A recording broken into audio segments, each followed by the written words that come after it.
Welcome to study skills online पढ़ाई का। और आज हमारे व्यूअर हैं माधुरी सहानी। उन्होंने एमपी के कॉलेजेस में पढ़ाए जाने वाले सिलेबस के बारे में बात की थी कि हम उन्हें बताएं, तो इसलिए आज ये वीडियो जो है वो एमपी में चलाया जाने वाला सिलेबस कॉलेजेस का है। ठीक है, हालांकि यूजीसी है तो सब जगह एक ही सिलेबस रहता है, बस थोड़ा बहुत अंतर रहता है। तो आइए देखते हैं। यहाँ पर हम लोग बात कर रहे हैं इकोनॉमिक्स के सिलेबस सेकेंड ईयर के बारे में, जिसमें पहला पेपर जो है मैक्रो इकोनॉमिक्स का है, जिसमें फर्स्ट यूनिट के अंतर्गत समष्टि अर्थशास्त्र की अवधारणा को स्पष्ट किया गया है, जिसमें सकल राष्ट्रीय उत्पाद, राष्ट्रीय आय की अवधारणा, सकल घरेलू उत्पाद, आय का चक्रीय प्रवाह, राष्ट्रीय आय लेखांकन, राष्ट्रीय आय और आर्थिक कल्याण के मध्य संबंध को बताया गया है। इकाई 2 के अंतर्गत रोजगार का प्रतिष्ठित सिद्धांत, किन्स का रोजगार सिद्धांत, समग्र मांग फलन और समग्र पूर्ति फलन, प्रभावपूर्ण मांग, उपभोग फलन और बचत फलन, गुणक और त्वरक के सिद्धांत के बारे में बताया गया।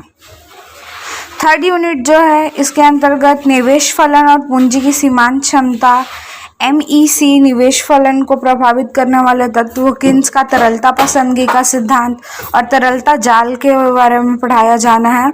इकाई 4 में मुद्रा, मुद्रा के अर्थ, कार्य, मुद्रा का स्टॉक, उसके मापन के लिए विधियां, मुद्रा के परिमाण सिद्धांत, नगद व्यवहार और नगद शेष सिद्धांत, मुद्रास्फीति, मुद्रा संकुचन और मंदी की परिभाषा, कारण और अर्थव्यवस्था के विभिन्न वर्गों पर मंदी का प्रभाव, काले धन की समानांतर अर्थव्यवस्था। इकाई 5 में बैंक के बारे में दिया गया है। बैंक का अर्थ, प्रकार, व्यापारिक बैंक के कार्य, शाख निर्माण की क्या भूमिका होती है वो, केंद्रीय बैंक और उसके कार्य, शाख नियंत्रण, गुणात्मक और परिमाणात्मक विधियां, मौद्रिक नीति की अवधारणा, मौद्रिक नीति के उद्देश्य और सीमाएं, और मुद्रा एवं जनधन योजना। तो ये सिलेबस जो है एक तरीके से अपडेटेड सिलेबस है, जिसमें आपको काफ़ी कुछ नया भी देखने को मिल रहा है, जैसे जनधन योजना और ये सब चीज़ें।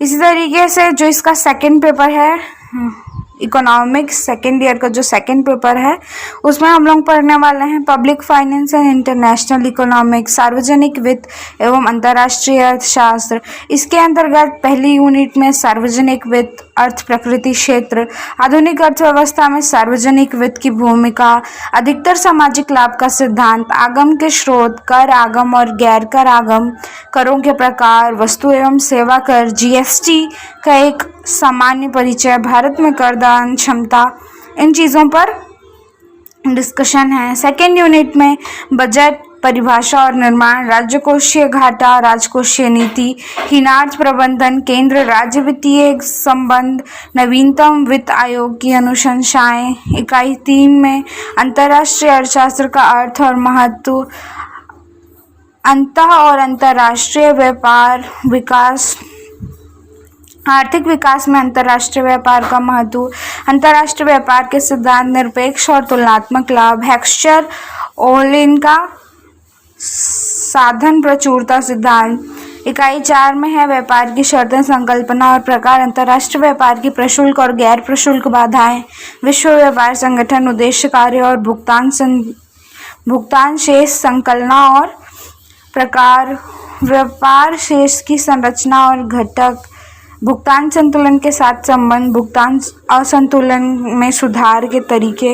इकाई 5 में है भारतीय विदेशी व्यापार की प्रवृत्ति एवं दिशा, विनिमय दर के सिद्धांत, टकसाली दर, क्षमता सिद्धांत, क्रय शक्ति क्षमता सिद्धांत, मुद्रा का अवमूल्यन एवं अधिमूल्यन और विदेशी व्यापार पर प्रभाव, विदेशी व्यापार नीति एवं विकासशील देश।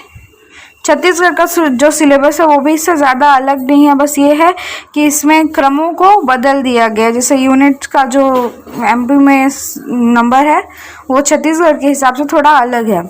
तो बस बाकी सिलेबस यही है। मिलते हैं अगले वीडियो में। धन्यवाद।